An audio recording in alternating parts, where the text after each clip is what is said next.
টাকার বিনিময়ে আমার আপন মা যেভাবে রাতে মানুষের সাথে কাজ করে গল্পটি শুনলে আপনার মেশিন দিয়ে পানি চলে আসবে, তাই হাতের কাজ করার আগে টিস্যু রাখুন ও কানে হেডফোন লাগিয়ে নিন।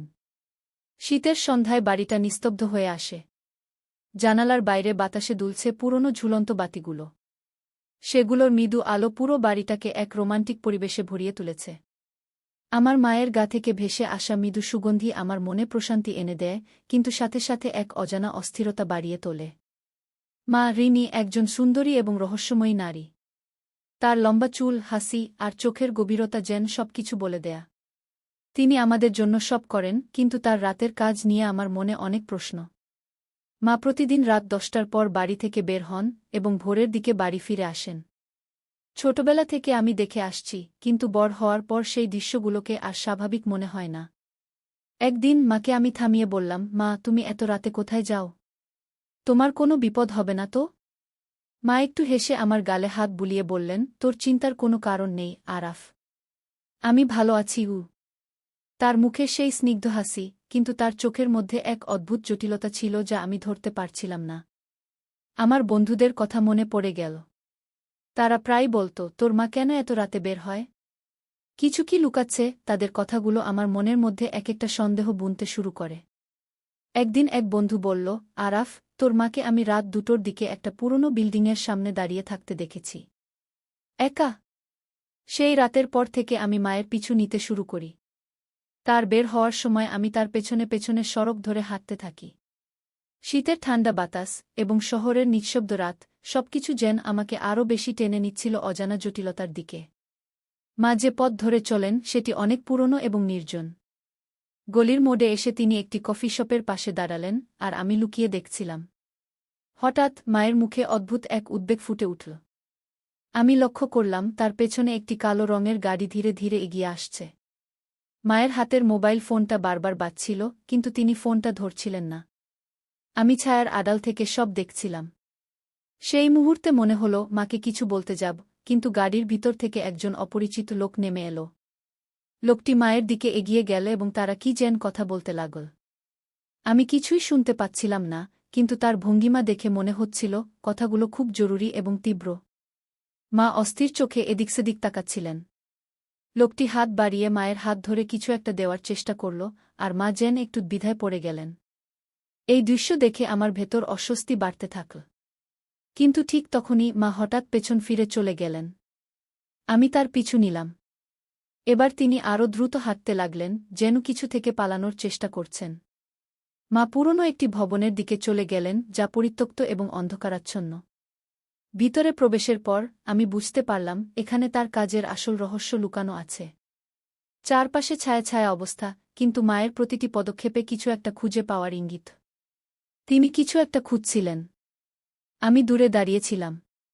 ভয় আর সন্দেহে মনটা কাঁপছিল। মা এক সময় একটি টেবিলের উপর রাখা একটা ছোট ব্যাগ থেকে কিছু কাগজপত্র বের করলেন। সেই সময় আমার চোখে পড়ল একটা লোক আড়াল থেকে বেরিয়ে মায়ের দিকে এগিয়ে আসছে। লোকটি ধীরে ধীরে সামনে আসতে লাগল, আর মা যেন সেটা আগেই বুঝতে পারলেন। তার হাতটা ধরা, কিন্তু মায়ের মুখে এমন এক অদ্ভুত শান্তি, যা আমার মধ্যে ভয়ের সৃষ্টি করল। তুমি এখানে কেন? লোকটির কণ্ঠস্বর নিচু এবং তার চোখে স্পষ্ট রাগ। মা শান্তভাবে বললেন, আমি এখানে কোনো কারণেই আসিনি। আমি শুধু যা খুঁজছি তা পেয়ে চলে যাব। লোকটি হেসে উঠল, তুমি জানো না তুমি কত বড় বিপদে পড়তে যাচ্ছ। এবার আমার মনে হলো কিছু একটা ঠিক হচ্ছে না। আমি সামনে এসে মাকে বাঁচানোর চেষ্টা করব, এমন সময় মা লোকটির সামনে এক ধাপ এগিয়ে গেলেন। তার হাতে ছিল ছোট একটা প্যাকেট, এবং সে লোকটির হাতে সেটা দিয়ে বললেন, এটাই শেষ। এরপর আমি আর আসব না। লোকটি হাসল, কিন্তু তার চোখে কোনো হাসি নেই। মা পেছন ফিরে চলে এলেন, আর আমি তার পেছন পেছন। বাড়ি ফেরার পথে মা কিছু বললেন না। আমি তার কাছে জানতে চেয়েছিলাম, মা, তুমি কার সাথে কথা বলছিলে? মা একটুখানি হেসে বললেন, আরাফ, তুই বড় হচ্ছিস। সবকিছু জানতে হবে না। সময় হলে জানবি। আমি চুপ করে গেলাম, কিন্তু আমার মনের মধ্যে এক বিশাল প্রশ্ন আর জটিলতা তৈরি হল। মা কি এমন করছেন যা তাকে এইসব পরিত্যক্ত জায়গায় আনতে বাধ্য করে? তার জীবনে এমন কি লুকানো রহস্য আছে যা আমি এখনো জানি না? সেই রাতে আমি ঘুমাতে পারিনি। মায়ের রুমের দিকে তাকিয়েছিলাম, কিন্তু তিনি ঘুমাচ্ছিলেন না। তার চোখের গভীরে যেন এক অজানা অন্ধকার ছিল, আর সেই অন্ধকার আমাকে টেনে নিচ্ছিল আরও গভীরে। রাতের পরের দিন সকালে আমি ঘুম থেকে উঠেই মায়ের সাথে কথা বলার সিদ্ধান্ত নিলাম। তিনি আমার জন্য চা বানাচ্ছিলেন, আর আমি ভাবছিলাম কিভাবে প্রশ্নটা তুলব। মায়ের দিকে তাকিয়ে বললাম, মা, কাল রাতে যাকে দেখলাম সে কে? মা এক মুহূর্ত থেমে গেলেন, তারপর মৃদু হাসি দিয়ে বললেন, তুই কি আমাকে ফলো করেছিলি? আমি একটু লজ্জা পেয়ে মাথা নিচু করলাম। হ্যাঁ, মা। আমি জানি এটা করা ঠিক হয়নি। কিন্তু তোমার কাজের সময় এত রাতে বের হওয়া। আমি চিন্তিত হয়ে পড়েছিলাম। মা চায়ের কাপটা আমার হাতে দিয়ে বললেন, আরাফ, তুই জানিস, আমাদের সংসারের সমস্ত দায়িত্ব আমার উপর। আমি যে কাজটা করি সেটা আমাদের জীবনের জন্য খুবই গুরুত্বপূর্ণ। কিন্তু সবকিছু জানার সময় এখনো হয়নি। তুই আমার উপর বিশ্বাস রাখতে পারিস? তার কথা শুনে আমি আরও বেশি দ্বিধায় পড়ে গেলাম। কিন্তু মা, তোমার ওই কাজের জন্য যদি কিছু হয়? তুমি এত রাতে কোথায় যাও? মা চুপ করে আমার চোখের দিকে তাকালেন। তুই যা ভাবছিস তেমন কিছু নয়। তবে আমার কাজটা সহজ নয়, আর আমাকে সতর্ক থাকতে হয়। তুই কিছু না জেনে এত চিন্তা করিস না। সব ঠিক হয়ে যাবে। তার কথাগুলো আশ্বাস দেওয়ার চেষ্টা করছিল, কিন্তু আমার মনের ভেতর সেই সন্দেহগুলো আরও গা হয়ে উঠছিল। মায়ের চোখে এক অদ্ভুত অস্থিরতা ছিল যা আমাকে ভাবিয়ে তুলছিল। মা আমাকে আরও কিছু বলার আগেই চলে গেলেন। সেদিন সারাদিন আমি মায়ের কথাগুলো নিয়ে ভাবলাম। রাতে মা আবারও বাড়ি থেকে বের হলেন। আমি এবারও তার পিছু নিলাম। আগের মতোই মা পুরনো সেই গলির দিকে রওনা হলেন, কিন্তু আজকে তিনি আরও দ্রুত চলছিলেন। আমি দূর থেকে তাকে ফলো করতে থাকলাম। এইবার আমি আরও সতর্ক হয়ে থাকলাম যেন মা আমাকে না দেখতে পারেন। মা যখন সেই পুরনো বিল্ডিংয়ে ঢুকলেন, আমি আরও কাছে গিয়ে দাঁড়ালাম। সেই সময় দেখতে পেলাম মা একজন মহিলার সাথে কথা বলছেন। তাদের মুখের ভাব দেখে মনে হল তারা অনেক গুরুত্বপূর্ণ বিষয়ে আলোচনা করছেন। আমি কিছুই শুনতে পাচ্ছিলাম না, কিন্তু মহিলাটি মায়ের হাতে কিছু একটা তুলে দিলেন। মা সেই জিনিসটা নিলেন, আর তারপর ধীরে ধীরে সেখান থেকে বেরিয়ে আসতে শুরু করলেন। আমি তখনও কিছু বুঝে উঠতে পারিনি।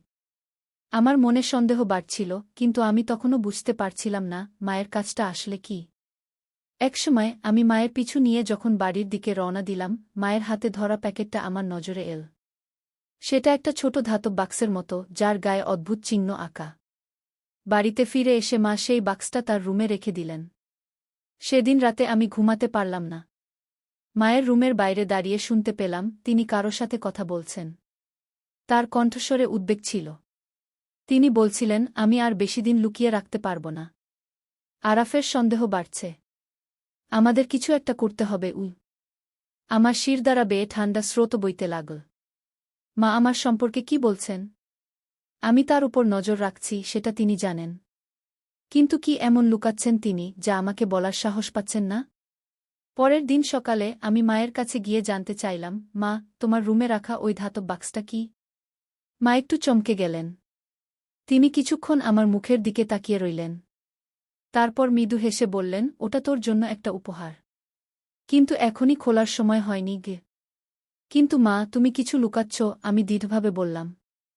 মা তার হাতটা আমার কাঁধে রাখলেন। আরাফ, তুই শুধু জানবি আমি তোদের জন্য সব করছি। সময় এলে সব বলবো। কিন্তু এখন আমাকে বিশ্বাস করতে শিখ।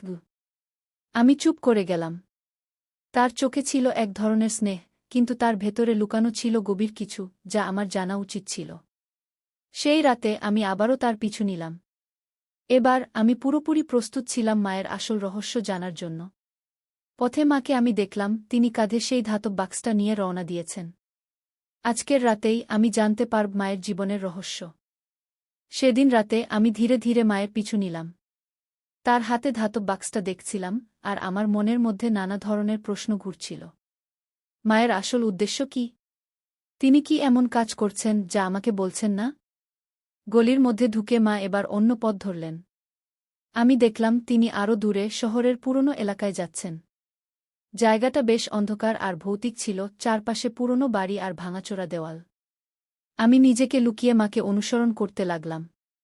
একটা সরু রাস্তায় পৌঁছে মা থামলেন।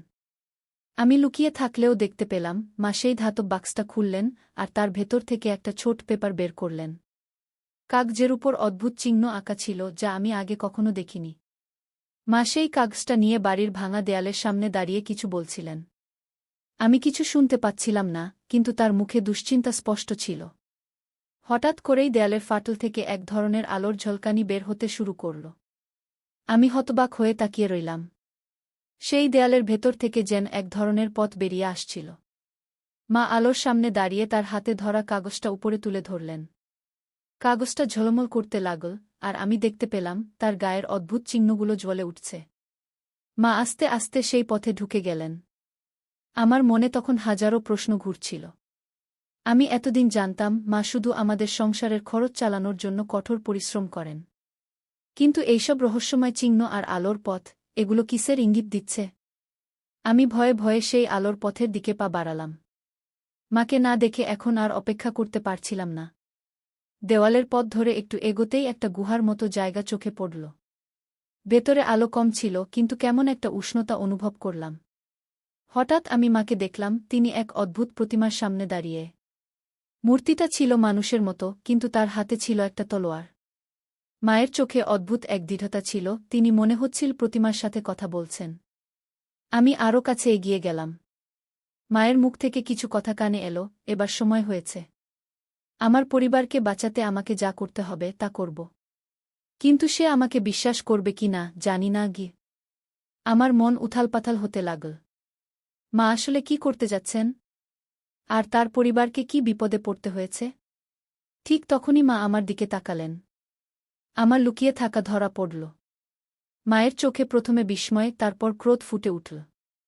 আরাফ, তুই এখানে কেন? তুই আমার পিছু নিয়েছিস? আমি ভয়ে কিছুক্ষণ চুপ করে রইলাম, তারপর বললাম, মা, আমি তোমাকে নিয়ে খুব চিন্তায় ছিলাম। তাই তোমার পিছু নিয়েছি। কিন্তু এ কি? তুমি এসব কি করছ? মা আমার হাত ধরে টেনে নিয়ে আমাকে গুহার ভেতর আরও গভীরে নিয়ে গেলেন। আরাফ, তুই যা দেখেছিস তা খুবই বিপজ্জনক। আমি তোকে এ বিষয়ে কিছু জানাতে চাইনি, কারণ তুই তখন বিপদে পড়তে পারিস। কিন্তু এখন যেহেতু তুই সব দেখেছিস, তোর জানা উচিত। তারপর তিনি ধাতব বাক্সটা খুলে একটা মানচিত্র বের করলেন। মানচিত্রের উপর অদ্ভুত চিহ্নগুলো জ্বলজ্বল করছিল। তিনি বললেন, এই মানচিত্রটা আমাদের পরিবারের একটা প্রাচীন ধন। এটা দিয়ে আমরা এক অতিপ্রাকৃত শক্তি নিয়ন্ত্রণ করতে পারি, যা আমাদের রক্ষা করতে পারে। কিন্তু এটার জন্য আমাদের একটা কঠিন পরীক্ষার মধ্যে দিয়ে যেতে হবে। আমি কিছুটা অবাক হয়ে বললাম, কিন্তু মা, তুমি এসব কি বলছ? এটা কেমন শক্তি? মা বললেন, আমাদের পূর্বপুরুষদের সময় থেকে এই শক্তি আমাদের পরিবারের মধ্যেই আছে। কিন্তু একদল মানুষ আছে যারা এই শক্তিটাকে নিজেদের জন্য ব্যবহার করতে চায়। আমি আর তোর বাবা মিলে বহুদিন ধরে এই শক্তিটাকে রক্ষা করার চেষ্টা করেছি। কিন্তু এখন সেই শক্তিকে ব্যবহার না করলে আমরা বিপদে পড়তে পারি। আমি তার কথা শুনে বিভ্রান্ত হয়ে গেলাম। কিন্তু বাবা তো অনেক আগে মারা গেছে, তাই না? মা একদম চুপ হয়ে গেলেন। তোর বাবার মৃত্যুর পিছনেও সেই শক্তির জন্যই ছিল। তারা আমাদের পিছনে লেগে আছে, আর এখন তুইও তাদের লক্ষ্য হতে চলেছিস গিয়ে। আমার মনে শিরশিরে ভয় শুরু হল। মা আমাকে এক অজানা বিপদের মুখোমুখি এনে দিয়েছেন। আমি জানি না এ থেকে কিভাবে বের হওয়া যাবে। গুহার অন্ধকারে মায়ের সাথে আমি দাঁড়িয়ে আছি। চারপাশে ঠান্ডা বাতাস বইছে, আর তার মধ্যে আমার হৃদস্পন্দন যেন স্পষ্ট শোনা যাচ্ছে। মায়ের চোখে গভীর চিন্তার ছায়া দেখছি, যেন তিনি কি বলবেন বুঝতে পারছেন না। তিনি কিছুক্ষণ চুপ থেকে বললেন, আরাফ, তুই যা জানিস সেটা পুরোটা নয়। তোর বাবাকে আমরা অনেকদিন ধরে মৃত বলে বিশ্বাস করতে বাধ্য করেছি। কিন্তু আসলে সে এখনও বেঁচে আছে। আমি বিস্ময়ে তাকিয়ে রইলাম। কি বলছ মা? বাবা বেঁচে আছে? তাহলে এতদিন কেন আমরা কিছু জানতাম না? মা একদম শান্ত গলায় বললেন, তোর বাবা আর আমি একসাথে কাজ করছিলাম এই শক্তিকে রক্ষা করার জন্য। কিন্তু সেই শক্তি রক্ষার পথ ছিল খুবই বিপজ্জনক। আমাদের শত্রুরা তোর বাবাকে ধরে নিয়ে যায়, আর সে তখন থেকে গোপন একটা জায়গায় বন্দী। আমি তার সন্ধান করতে গিয়ে আজ এতদূর পৌঁছেছি। আমার মাথায় যেন হাজারো প্রশ্ন ঘুরছিল। কিন্তু মা, তুমি এতদিন এই কথা গোপন রাখলে কেন? আমাকে জানাতে পারতে। মা দীর্ঘশ্বাস ফেললেন। আমি জানতাম তুই তখন ছোট ছিলি। আর তুই যদি তোর বাবার জন্য খোঁজাখুঁজি করতে শুরু করতিস, তাহলে তোকে ওরা সহজেই ধরে ফেলতে পারত। আমি এটাই চেয়েছিলাম না। আমার মনের ভেতর দ্বিধা আর উদ্বেগ উথালপাথাল করতে লাগল। কিন্তু মা, এখন আমরা কি করব? মা তার হাত বাড়িয়ে মানচিত্রটা তুলে ধরলেন। এই মানচিত্রই আমাদের একমাত্র আশা। এটা তোর বাবার দেওয়া, আর এর মাধ্যমে আমরা সেই জায়গায় পৌঁছাতে পারব যেখানে তাকে বন্দি রাখা হয়েছে গিউ। তখন আমি মাকে বললাম, আমি তোমার সাথে যাব মা। তুমিই তো বলেছ আমিও এখন বিপদে পড়তে পারি। তাই আমি তোমার পাশে থাকব। মা এক মুহূর্ত আমার দিকে তাকালেন, তার চোখে মমতার ছায়া। ঠিক আছে আরাফ, তুই যদি আমার সাথে থাকতে চাস তবে সাবধান। শত্রুরা আমাদের প্রতিটি পদক্ষেপেই নজর রাখছে গি। তারপর আমরা মানচিত্র অনুযায়ী চলতে শুরু করলাম। গুহার গভীরে যাওয়ার পথে আমি দেখলাম চারপাশের দেয়ালে অদ্ভুত চিহ্ন আঁকা আছে। চিহ্নগুলো দেখে আমার মনে হল এগুলো যেন কোনো পুরনো রহস্যের সংকেত। মা বললেন, এই সংকেতগুলো আমাদের পথ দেখাচ্ছে। আমরা এগুলো অনুসরণ করেই এগোব। আমরা গুহার আরও গভীরে এগোতে থাকলাম, আর চারপাশের পরিবেশ ক্রমেই ভয়াবহ হয়ে উঠতে লাগল। আমাদের চলার পথে পাথরের আড়ালে অদ্ভুত আওয়াজ হচ্ছিল, যেন কেউ আমাদের অনুসরণ করছে। আমি মাকে বললাম, মা, মনে হচ্ছে কেউ আমাদের পিছু নিচ্ছে গিয়ে। মা মাথা নেড়ে বললেন, হ্যাঁ, ওরা আমাদের আস্তে আস্তে ঘিরে ফেলছে। আমাদের দ্রুত চলতে হবে গু। আমরা দৌড়ে চলতে লাগলাম, আর গুহার ভেতর অন্ধকার আরও ঘন হতে লাগল। সামনে একটা পাথরের দরজা চোখে পড়ল। মা দরজার সামনে দাঁড়িয়ে পকেট থেকে একটা পুরনো চাবি বের করলেন। দরজার তালায় চাবিটা ঢুকিয়ে ঘুরাতেই একটা গম্ভীর শব্দে দরজাটা খুলে গেল। ভেতরে ঢুকে আমি দেখলাম একটা বড় হোল ঘর। দেওয়ালের চারপাশে মশাল জ্বলছে, আর ঘরের মাঝখানে একটা বড় বেদি। মায়ের হাত থেকে কাগজটা আলোকিত হয়ে উঠল, আর বেদির উপর একটা রহস্যময় প্রতীক ফুটে উঠল। মা কাগজটা বেদির উপর রাখলেন। তারপর তিনি বললেন, এই প্রতীকটা খুললে আমরা পরের পথটা দেখতে পাব, যেখানে তোর বাবা বন্দী গু। হঠাৎ করে বেদির উপর থেকে ধোঁয়ার কুণ্ডলী বেরিয়ে আসতে শুরু করল। ঘরের মধ্যে এক অদ্ভুত বাতাস বইতে লাগল, আর চারপাশের আলো ঝলমল করতে থাকল। আমার মন কেমন এক ধরনের শিরশিরে অনুভূতি পেল, যেন কিছু বড় ঘটনা ঘটতে চলেছে। মা আমার হাত ধরে বললেন, আরাফ, শক্ত হয়ে থাক। আমরা যে পথে চলছি সেটা খুবই কঠিন। কিন্তু তুই আমার পাশে থাকলে আমি নিশ্চিত আমরা আমাদের লক্ষ্যে পৌঁছাতে পারব গু। গুহার গভীরে আমাদের যাত্রা ক্রমশ বিপজ্জনক হয়ে উঠছিল। প্রতিটি পদক্ষেপেই মনে হচ্ছিল যেন আমরা কোনো ফাঁদের মধ্যে পড়তে যাচ্ছি। মা আমার হাত শক্ত করে ধরে এগিয়ে চলছিলেন, আর আমি তার প্রতিটি নির্দেশ মেনে চলছিলাম। আমাদের সামনে একটা সংকীর্ণ পথ, আর তার শেষে ঝকঝকে সাদা আলো। মা বললেন, এখানেই সেই স্থান। আলোটা দেখছিস? ওখানেই ওরা তোর বাবাকে বন্দি করে রেখেছে। আমাদের খুব সাবধানে এগোতে হবে। আমরা ধীরে ধীরে আলোর দিকে এগোলাম। আলোটা তীব্র হতে শুরু করল, যেন চোখে লাগছিল। আমি মাকে বললাম, মা, এত তীব্র আলো কেন? এর মানে কি আমাদের বিপদের মধ্যে ফেলতে চাইছে? মা বললেন, এই আলোটা আমাদের দৃষ্টিভ্রম করাতে পারে। কিন্তু মনোযোগ রাখ, আরাফ। আমরা যদি সঠিক পথে চলি তবে আমাদের কিছুই হবে না গিয়ে।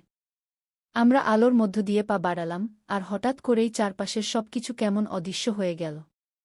আমাদের পায়ের নিচে মাটি যেন ফাঁকা হয়ে যেতে লাগল। আমি মায়ের হাতটা আরও শক্ত করে ধরলাম। মা কাগজটা সামনে তুলে ধরলেন, আর অদ্ভুত শব্দ করে সেটি থেকে এক ধরনের আলো বেরিয়ে আসতে লাগল। আলোটা আমাদের চারপাশে ঢেকে রাখল, যেন কোনো প্রতিরক্ষা বলয়ের মতো। আলোর মাঝখানে আমরা দেখতে পেলাম একটা পাথরের কক্ষ, আর তার মাঝে একটি কাচের খাঁচা। সেই খাঁচার ভেতরে একজন লোক বন্দী। মা দ্রুত ছুটে গেলেন, আর আমি তার পিছু নিলাম। মাকে দেখে লোকটি তার হাত বাড়িয়ে বলল, তুমি এসেছ। এতদিন পরে আমি ভেবেছিলাম আর কখনো দেখব না গি।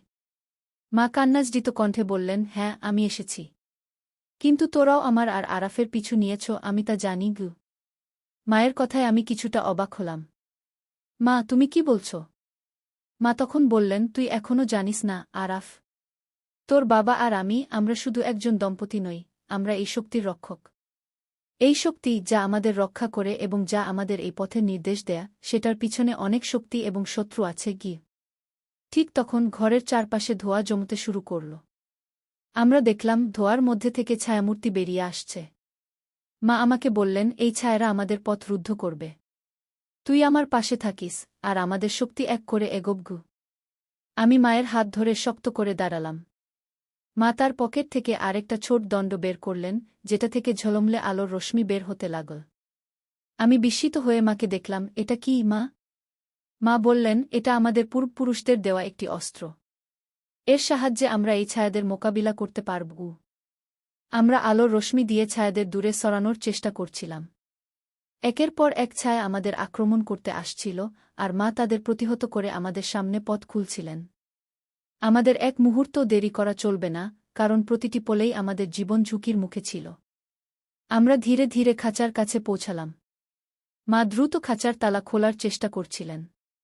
কিন্তু তালা এতই শক্ত ছিল যে সহজে খুলছিল না। আমি তখন মায়ের হাতে সাহায্য করলাম, আর একসময় খাঁচাটা খুলে গেল। বাবাকে আমরা বাইরে বের করলাম, কিন্তু ঠিক তখনই পেছন থেকে এক তীব্র আওয়াজ শোনা গেল। পেছনে তাকিয়ে দেখি আমাদের শত্রুরা সামনে দাঁড়িয়ে। তাদের চোখে এক অদ্ভুত দৃষ্টিভঙ্গি, যেন তারা কিছুতেই আমাদের ছাড়বে না। মা আমাকে বললেন, আরাফ, তুই তোর বাবাকে নিয়ে দৌড়া। আমি ওদের সামলাচ্ছি গু। আমি মাথা নেড়ে বললাম, না মা, আমি তোমাকে ছেড়ে যাব না। আমরা একসাথে লড়াই করব। মা আমার দিকে তাকিয়ে বললেন, ঠিক আছে আরাফ, আমাদের একসাথে এই শক্তিকে রক্ষা করতে হবে। তোর বাবাকে আমাদের ঘরে ফিরিয়ে নিয়ে যেতে হবে গু। আমরা একসাথে দাঁড়ালাম, আর আলোর রশ্মি দিয়ে শত্রুদের প্রতিহত করতে শুরু করলাম। আমাদের সামনে ছিল এক চূড়ান্ত যুদ্ধ, আর আমরা জানতাম আমাদের জিততেই হবে। কারণ এই জয় ছিল শুধু আমাদের পরিবারের নয়, আমাদের পূর্বপুরুষদের সম্মান রক্ষার। বন্ধুরা, যদি আমাদের এই গল্পটি ভালো লাগে তাহলে আমাদের চ্যানেলটি সাবস্ক্রাইব করুন এবং ভিডিওতে একটি লাইক কমেন্ট করে সাথেই থাকুন।